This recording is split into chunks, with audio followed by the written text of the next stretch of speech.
Hey kid, do you want to be cool? Do you want those trendy Twitter girls to follow you back? You want those hot Instagram girls to look at your boring ass story on Instagram? Well, there's only one way to make a loser like you cool, and that's to start putting out underground music on Bandcamp. I have several pieces of advice for if you're going to put out underground music without any talent. Firstly, call your music a mixtape and not an album. That means that you won't actually have to clear the samples you use and you're free to plagiarize to your heart's content. I suggest you come up with a gimmick so people focus on how innovative you are and not how good your music actually is. Today, the gimmick that I've come up with is fusing D-beat punk beats with trinkets of internet culture so that my music will appeal to people who spend too much time online.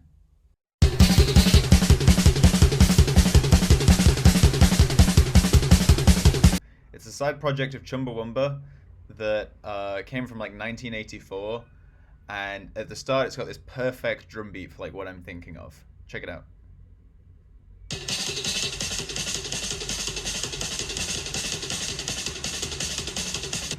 Brilliant.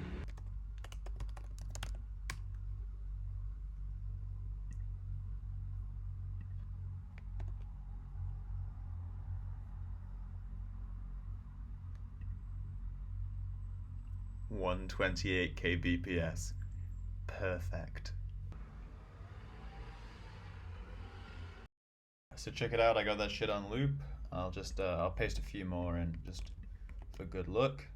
And then check this shit out.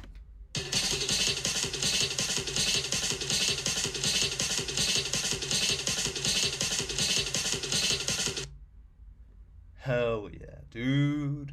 There's this section at the end of Pablo's Cruise by the Avalanches where they sample a foghorn. I think that's what I want to use as the bass for this track. I think I just want to use that foghorn sound effect.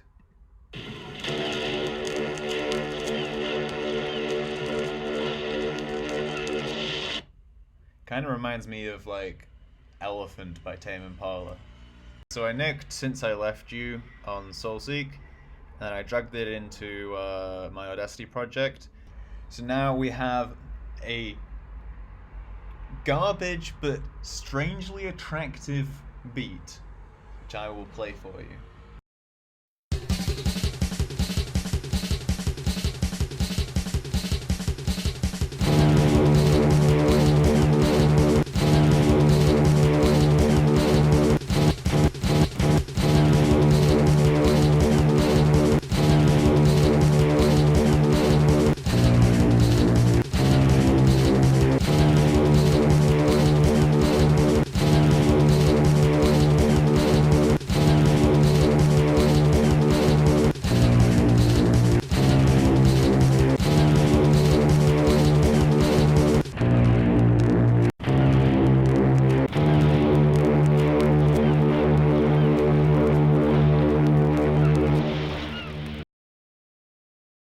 Hey! Break, remember to stay hydrated.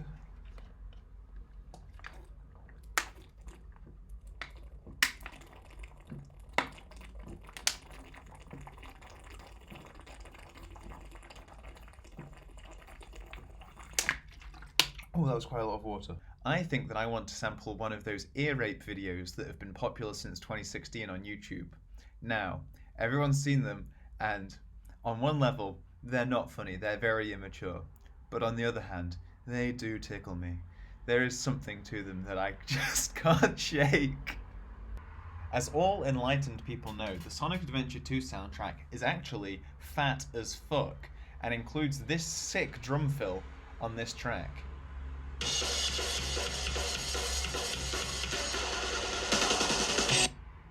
We gon' take that.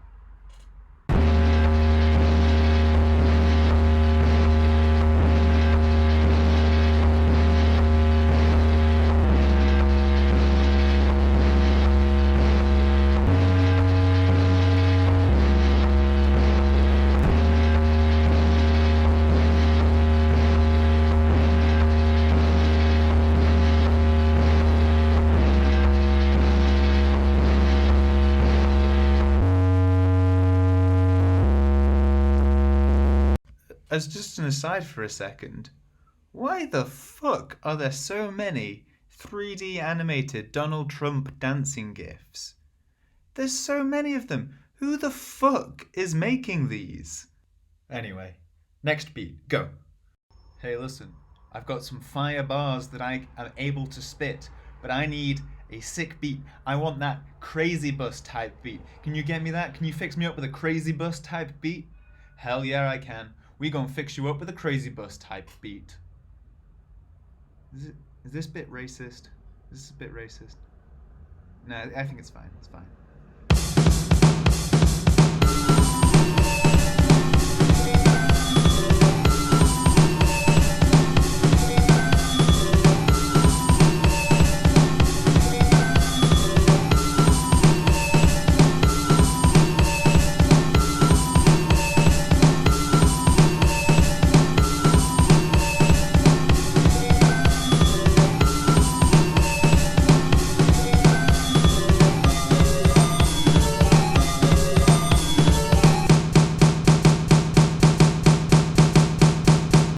Look, not to get hung up on this, not to come back to this again, but if you Google Obama dancing GIFs, it's exactly what you'd expect. It's just him on reality TV shows, and someone's clipped it. That's fine, that's normal, that's how most GIFs are meant to be. Not one freak thought that they wanted to open up Blender, recreate Donald Trump's head and body, and then take that wireframe and animate it to be the meme dances of the day. Nobody thought that. And this is sensible, right? This is how the world is supposed to be. Who the fuck made that many Donald Trump 3D animated GIFs? I don't get it. Sorry, but next beat. There is one thing older than time can remember. It is Daft Punk soundboards on the internet. Work it, make it, do it, makes us harder, better, faster, stronger. I got a joke for you guys. Matt, why don't you work on creative projects during your 9 to 5? Because I gotta do it after work is over.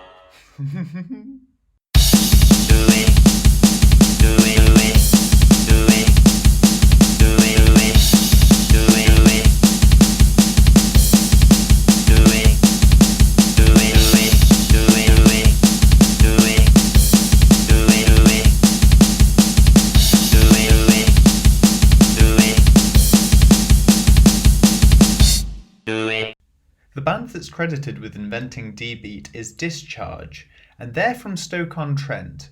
Stoke-on-Trent! You know who else is from Stoke-on-Trent? That's right, me. And as one Stoke-on-Trent boy to you, I can tell you as a matter of fact, the people from Stoke-on-Trent don't actually have original ideas. Discharge stole their beats from Buzzcocks, and I stole this video concept from Frank Jav C. Now we're going to use the beat from a Discharge song. Warning, I'm editing this now, and by far away this is the worst one. Ah, the sea, so fascinating, so wonderful. Here we see Bikini Bottom, teeming with life, home of one of my favorite creatures, SpongeBob SquarePants. Yes, of course he lives in a pineapple, you silly.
Now with a fully formed baby, it's time to shit it out into the world and start shilling.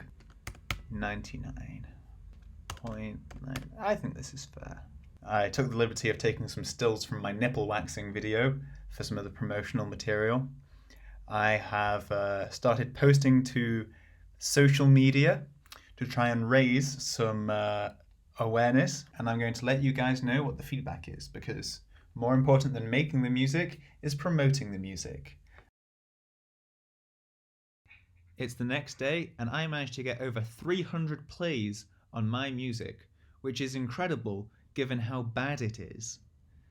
What seems surprising to me, though, is that if you see that yellow bar, that's about half of the listeners who skipped some portion of the song. The track's only 40 seconds, so that means that most people who listened couldn't make it through 30 seconds, 20 seconds of my music. And that seems like a genuinely impressive feat to me. I kind of just want to go over the MU thread. I think my favourite interaction was this set of 3 posts here. Someone says, "If you're really from Stoke-on-Trent, I'm really disappointed in you," as is Calbones, Tez and Rainey, who are the original members of Discharge. Now, this is hysterically funny to me because Stoke-on-Trent has never, in my whole life, never been a standard of quality. It's never been this bar that I have to rise to. Yeah, I am from Stoke, and so is Monkey Dust. And then the third post says, "Fuck hip-hop, fuck America, and fuck your faggy fucking music." This is the kind of quality conversation that you can only get from 4chan's music board. And then we get some more racism immediately afterwards, saying, "Please don't listen to dirty underclass black American music. If only you knew how much of a scourge it really was on society, you wouldn't listen to it either." So I feel kind of proud that I'm contributing to the degeneration of society. Makes me feel good, makes me feel like I'm, contributing and not just shitposting really hard. This one was fascinating because he says, "Covers face with hand, uses pic of nipple." Well, I'm not really sure why that makes me a cuck, because, as I say here, no one's going to actually identify me from my nipple. And also, I use a picture of my face in the header banner. So this guy was pretty mad. He says, "I don't need to identify you to know you're a fag." Well, calling people gay on the internet, it's a classic, That's what you get if you put yourself out there on 4chan. I also got called cringe, which is fair enough. I think this person meant to say fashwave, which we'll get back to. But instead they said flashwave, which that's pretty funny.